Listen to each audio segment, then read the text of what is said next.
तुम्हें उसको पढ़ाने को किसने कहा? तुम्हें उन्हें बुलाने को किसने कहा? उसे यहाँ रहने को किसने कहा? ऐसे जुमले हम अपने डे टू डे लाइफ यानी रोज़मर्रा ज़िंदगी में ज़रूर बोलते या सुनते हैं। इन जुमलों में हम कह रहे हैं किसने कहा। इसके लिए आपको यूज़ करना होगा इंग्लिश में हु आस्क्ड। आइए कंप्लीट स्ट्रक्चर देखते हैं। Who asked plus object plus two plus V1 यानी first form of verb plus other words, और अगर लिखना हो तो क्वेश्चन मार्क। अच्छी तरह समझने के लिए कुछ मिसालें देखते हैं। तुम्हें उसको पढ़ाने को किसने कहा? Who asked you to teach him? Who asked you to teach him? तुम्हें उन्हें बुलाने को किसने कहा? Who asked you to invite them? Who asked you to invite them? उसे यहाँ रहने को किसने कहा? Who asked him to live here? Who asked him to live here? बिल्कुल हम स्ट्रक्चर को स्टेप बाय स्टेप फॉलो कर रहे हैं। आप भी इस स्ट्रक्चर की मदद से सीख सकते हैं, बना सकते हैं। इससे बहुत से जुमले अंग्रेजी जुबान में आसानी say that can be really helpful. अच्छी तरह समझने के लिए एक और मिसाल देखते हैं। One more example for better understanding. तुम्हें वहाँ जाने को किसने कहा? तुम्हें वहाँ जाने को किसने कहा? Who asked you to go there? Who asked you to go there? और आखिर में ये सेंटेंस आपके लिए कमेंट सेक्शन में इसका जवाब ज़रूर देना। उन्हें यहाँ खेलने को किसने कहा? उन्हें यहाँ खेलने को किसने कहा? Subscribe to English page for more advance English sentence structure. Thanks man. ये वही कार है जो उसने 2 साल पहले ख़रीदा था। ये वही मोबाइल है जो मैं ख़रीदना चाहता हूँ। ये वही ऑफिस है जहाँ मैं काम करता हूँ। ऐसे जुमले हम अपने डे टू डे लाइफ यानी रोज़मर्रा ज़िंदगी में ज़रूर बोलते या सुनते हैं। इन जुमलों के लिए इंग्लिश का यह स्ट्रक्चर यूज़ होता है। This is the very plus noun plus where या विच या हूँ प्लस अदर वर्ड्स। अच्छी तरह समझने के लिए कुछ मिसालें देखते हैं। ये वही कार है जो उसने 2 साल पहले ख़रीदा था। This is the very car which he boat 2 years ago. This is the very car which he bought 2 years ago. ये वही मोबाइल है जो मैं ख़रीदना चाहता हूँ। This is the very mobile which I want to buy. This is the very mobile which I want to buy. ये वही ऑफिस है जहाँ मैं काम करता हूँ। This is the very office where I work. This is the very office where I work. बिल्कुल हम स्ट्रक्चर को स्टेप बाय स्टेप फॉलो कर रहे हैं। आप भी इस स्ट्रक्चर की मदद से सीख सकते हैं, बना सकते हैं। ऐसे हज़ारों जुमले अंग्रेजी जुबान में आसानी say that can be really helpful. अच्छी तरह समझने के लिए एक और मिसाल देखते हैं। वन मोर एग्जांपल फॉर बेटा। ये वही सवाल है जो तुमने कल पूछा था। ये वही सवाल है जो तुमने कल पूछा था। This is the very question you asked yesterday. This is the question which you asked yesterday. और आखिर में ये सेंटेंस आपके लिए कमेंट सेक्शन में इसका जवाब ज़रूर देना। ये वही आदमी है जिसने मेरी मदद की। ये वही आदमी है जिसने मेरी मदद की। Subscribe to English PS for more advance English sentence structure. Thanks man. कहना पड़ेगा वो बहुत काबिल लड़का है। कहना पड़ेगा तुम खाना बहुत अच्छा बनाती हो। कहना पड़ेगा तुम बहुत बदल चुके हो। ऐसे जुमले हम अपने डे टू डे लाइफ यानी रोज़मर्रा ज़िंदगी में ज़रूर बोलते या सुनते हैं। इन जुमलों में हम कह रहे हैं कहना पड़ेगा। इसके लिए आपको यूज़ करना होगा इंग्लिश में मस्ट से। आइए कंप्लीट स्ट्रक्चर देखते हैं। Subject plus must say plus sentence. Sentence ये टेंस या सिचुएशन के हिसाब से चेंज होता रहेगा। मस्ट से ये वही का वही रहेगा, विच मीन कहना पड़ेगा। अच्छी तरह समझने के लिए कुछ मिसालें देखते हैं। कहना पड़ेगा वो बहुत काबिल लड़का है। I must say he is a talented boy. I must say he is a talented boy. कहना पड़ेगा तुम खाना बहुत अच्छा बनाती हो। I must say you cook very well. I must say you cook very well. कहना पड़ेगा तुम बहुत बदल चुके हो। I must say you have changed a lot. I must say you have changed a lot. बिल्कुल हम स्ट्रक्चर को स्टेप बाय स्टेप फॉलो कर रहे हैं। आप भी इस स्ट्रक्चर की मदद से सीख सकते हैं, बना सकते हैं। ऐसे बहुत सी जुमले।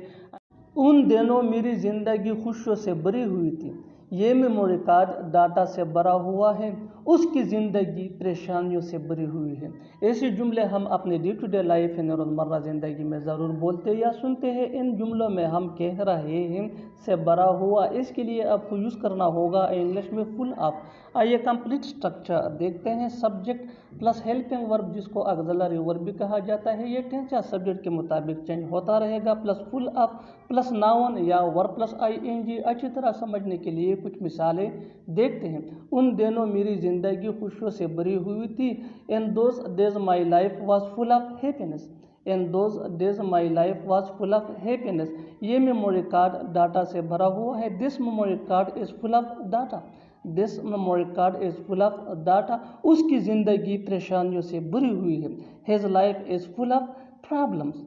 His life is full of problems. बिल्कुल हम स्ट्रक्चर को स्टेप बाय स्टेप फॉलो कर रहे हैं। आप भी स्ट्रक्चर की मदद से सीख सकते हैं, बना सकते हैं ऐसे बहुत से जुमले अंग्रेजी जुबान में आसानी से। That can be really helpful for you. अच्छी तरह समझने के लिए एक और मिसाल देखते हैं। One more example for better understanding. ये बैग पैसों से भरा हुआ है। ये बैग पैसों से भरा हुआ है। This bag is full of money.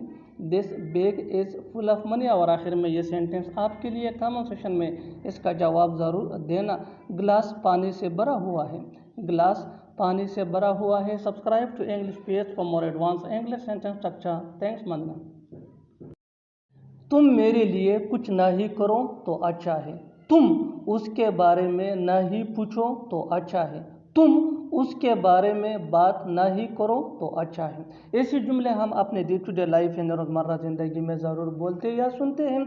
इन जुमलों के लिए इंग्लिश का ये स्ट्रक्चर यूज़ होता है। It is better plus F plus subject plus don't या डजंट। डोंट ये आई वी डे या प्लूरल नेम के साथ यूज़ होता है। डजंट ये ही शी इट या सिंगुलर नेम के साथ यूज़ होता है। प्लस वी वन यानी first form of verb plus other words. अच्छी तरह समझने के लिए कुछ मिसालें देखते हैं। तुम मेरे लिए कुछ नहीं करो तो अच्छा है। It is better if you don't do anything for me. It is better if you don't do anything for me. तुम उसके बारे में ना ही पूछो तो अच्छा है। It is better if you don't ask about him. It is better if you don't ask about him. तुम उसके बारे में बात ना ही करो तो अच्छा है। It is better if you don't talk about her. It is better if you don't talk about her. बिल्कुल हम स्ट्रक्चर को स्टेप बाय स्टेप फॉलो कर रहे हैं।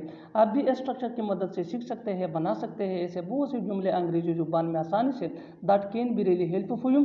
अच्छी तरह समझने के लिए एक और मिसाल देखते हैं। One more example for better. तुम उससे बहस ना ही करो तो अच्छा है। It is better if you don't argue with him.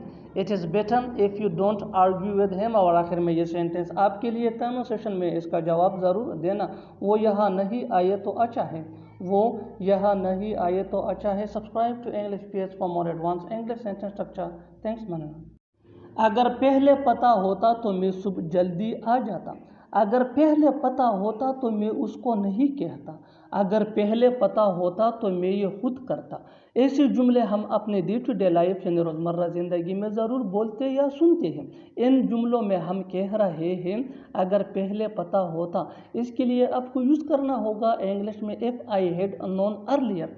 आइए कंप्लीट स्ट्रक्चर देखते हैं। If I had known earlier plus comma plus subject plus would have. और अगर सेंटेंस नेगेटिव हो तो फिर वुड हैव की जगह वुडंट हैव यूज होगा प्लस V3 यानी third form of verb plus other words. अच्छी तरह समझने के लिए कुछ मिसालें देखते हैं। अगर पहले पता होता तो मैं सुबह जल्दी आ जाता।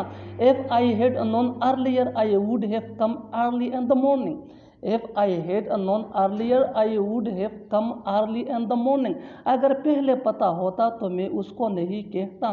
If I had known earlier, I wouldn't have said him. Had known earlier, I wouldn't have said him.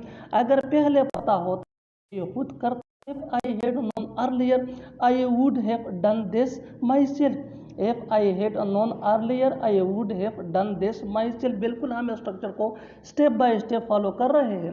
आप भी स्ट्रक्चर की मदद से सीख सकते हैं, बना सकते हैं ऐसे बहुत से जुमले अंग्रेजी जुबान में आसानी से। That can be really helpful for you. अच्छी तरह समझने के लिए एक और मिसाल देखते हैं। One more example for better understanding. अगर पहले पता होता तो मैं ये वाला नहीं खरीदता। If I had known earlier I wouldn't have bought this one. If I had known earlier, I wouldn't have bought this one. और आखिर में ये सेंटेंस आपके लिए कमेंट सेक्शन में इसका जवाब ज़रूर देना। अगर पहले पता होता तो मैं उससे सच बोलता। अगर पहले पता होता तो मैं उससे सच बोलता। Subscribe to English page for more advance English sentence structure. Thanks मानना। तुम किसी काम के नहीं हो, वो किसी काम का नहीं था। तुम्हें क्या लगता है मैं किसी काम का नहीं हूँ। ऐसे जुमले हम अपने डे टू डे लाइफ यानी रोज़मर्रा ज़िंदगी में ज़रूर बोलते या सुनते हैं। इन जुमलों में हम कह रहे हैं किसी काम का न होना। इसके लिए आपको यूज़ करना होगा इंग्लिश में यूजलेस। आइए कंप्लीट स्ट्रक्चर देखते हैं। सब्जेक्ट प्लस हेल्पिंग वर्ब जिसको ऑक्सिलरी वर्ब भी कहा जाता है, ये टेंस या सब्जेक्ट के मुताबिक होता है, प्लस यूजलेस। अच्छी तरह समझने के लिए कुछ मिसालें देखते हैं। तुम किसी काम के नहीं हो, you are useless. You are useless, वो किसी काम का नहीं था, वो किसी काम का नहीं था, he was useless. He was useless. तुम्हें क्या लगता है मैं किसी काम का नहीं हूँ? What do you think I am useless? What do you think I am useless. बिल्कुल हम स्ट्रक्चर को स्टेप बाय स्टेप फॉलो कर रहे हैं। आप भी स्ट्रक्चर के बेस पे सीख सकते हैं, बना सकते हैं ऐसे हज़ारों जुमले अंग्रेजी जुबान में आसानी से। That can be really helpful for you. अच्छी तरह समझने के लिए एक और मिसाल देखते हैं। One more example for better understanding. ऐसे दोस्त किसी काम के नहीं होते, ऐसे दोस्त किसी काम के नहीं होते। Such friends are useless.